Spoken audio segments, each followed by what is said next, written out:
అందరికీ నమస్కారం, welcome to our channel. Nara Lokesh ఇప్పుడు రాష్ట్రంలో హాట్ టాపిక్ అన్నమాట. నారా లోకేష్ గతంలో ఈయన పేరు వింటే ప్రతి ఒక్కరూ సోషల్ మీడియా వేదికగా గానీ లేదా ఇంకొక రకంగా గానీ ఆయన ఎప్పుడు ట్రోల్ చేస్తూ ఉండేటటువంటి వాళ్ళు అనమాట. ఇన్ఫాక్ట్ నిజానికి ఒకానొక దశలో నారా లోకేష్ గారు మాట్లాడుతూ ఆయన పాదయాత్రలో ఏం చెప్తారంటే, ఈ దేశంలో రాహుల్ గాంధీ తర్వాత అంతకంటే ఎక్కువగా ట్రోల్ అయిన వ్యక్తిని నేనే అని చెప్పేసి ఆయన ఓపెన్ గా మాట్లాడడం జరిగింది. అటువంటి వ్యక్తిని, అంత ట్రోల్ మెటీరియల్ గా ఉన్నటువంటి వ్యక్తిని ఇప్పుడు ఆంధ్రప్రదేశ్ యువత మాత్రమే కాదు, దేశంలో ఉన్నటువంటి గొప్ప గొప్ప విజ్ఞానులు, విశ్లేషకులు, అంతేకాకుండా మేధావులు ప్రతి ఒక్కరూ ఆయన్ని మంచి నాయకుడు, ఆంధ్రప్రదేశ్ కి గొప్ప నాయకుడు భవిష్యత్తులో నారా లోకేష్ రూపంలో దొరికాడు అని చెప్పేసి మెచ్చుకుంటా ఉన్నారనమాట. దానికి కారణాలు చాలా రకాలుగా ఉన్నాయి. హెచ్ఆర్డి మినిస్టర్ గా, ఎడ్యుకేషనల్ మినిస్టర్ గా, ఐటీ శాఖ మంత్రిగా ఆయన తన మార్క్ పరిపాలన చేసుకుంటూ పోతూ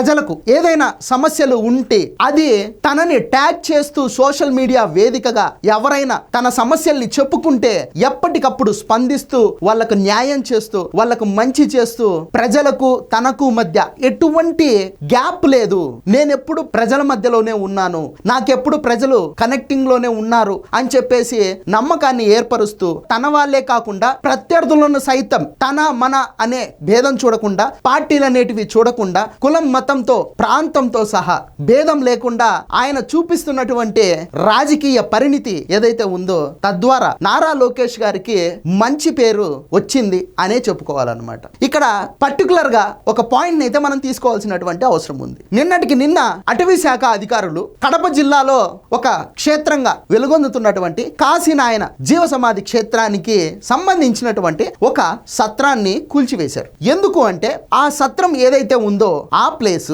అటవీ శాఖకు సంబంధించినటువంటి భూమిలో ఉంది అని చెప్పేసి నిబంధనలకు ఎక్కడ కూడా వాళ్ళు విరుద్ధంగా చేపట్టలేదు. ఆ కూల్చివేత నిబంధనలకు తగినట్టుగానే ఆ కూల్చివేత అనేది జరిగింది. కాకపోతే భక్తుల యొక్క విశ్వాసాలను పరిగణలోకి తీసుకొని ఆ క్షేత్రానికి సంబంధించినటువంటి ఆ సత్రాన్ని కూల్చకుండా అటవీ శాఖ అధికారులు ఉండుంటే బాగుండేది అని చెప్పేసి నారా లోకేష్ గారు తెలియజేయడం జరుగుతా ఉంది. ఇక్కడ నారా లోకేష్ గారు ఏం మాట్లాడతారంటే, అటవీ భూములు టైగర్ జోన్ నిబంధనల కారణంగా కడప జిల్లా బద్వేలు నియోజకవర్గం నల్లమలలోని కాశీనాయన ఆశ్రమం అన్నదాన సత్రాన్ని అటవీ శాఖ అధికారులు కూల్చివేయడం బాధాకరం.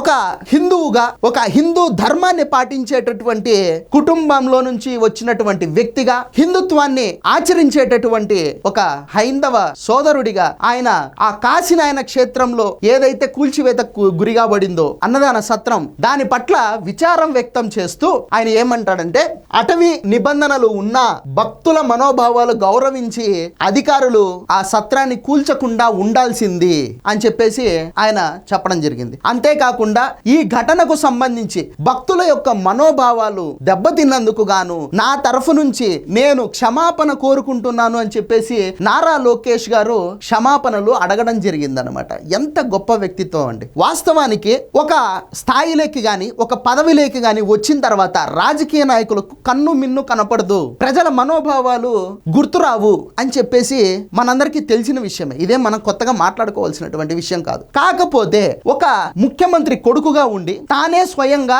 3 శాఖలకు మంత్రిగా ఉన్నటువంటి వ్యక్తి, అంతేకాకుండా ఒక 45 సంవత్సరాలుగా రాజకీయాలు చేస్తూ ఎన్నోసార్లు అధికారంలోకి, ఎన్నోసార్లు ప్రతిపక్షంలోకి వచ్చి స్టాండర్డ్ గా ఒక వ్యవస్థను ఏర్పాటు చేసుకున్నటువంటి ఒక పెద్ద పార్టీకి కాబోయే రాజకీయ వారసుడిగా పేరున్నటువంటి నారా లోకేష్ గారు ఎటువంటి పొరపచ్చాలకు తావు లేకుండా, ఎటువంటి అహంభావం అనేది మనసులో పెట్టుకోకుండా ప్రజలకు క్షమాపణ చెప్పడం అనేది నిజంగా రాజకీయాల్లో కొత్త ఒరవడి ఇది. సో అందుకే నెటిజన్స్ మొత్తం నారా లోకేష్ గారిని torch bearer of the politics అని చెప్పేసి పిలుచుకుంటా ఉంటారన్నమాట. సో ఆయన క్షమాపణ చెప్పడం అనేది కూడా ఆహ్వానించదగినటువంటి విషయమే. తర్వాత ఆయన ఏం మాట్లాడతారంటే, త్వరలో నా సొంత నిధులతో అదే చోట అన్నదాన సత్రాన్ని పునర్నిర్మిస్తాను అని చెప్పేసి నారా లోకేష్ గారు హామీ ఇవ్వడం జరిగిందనమాట.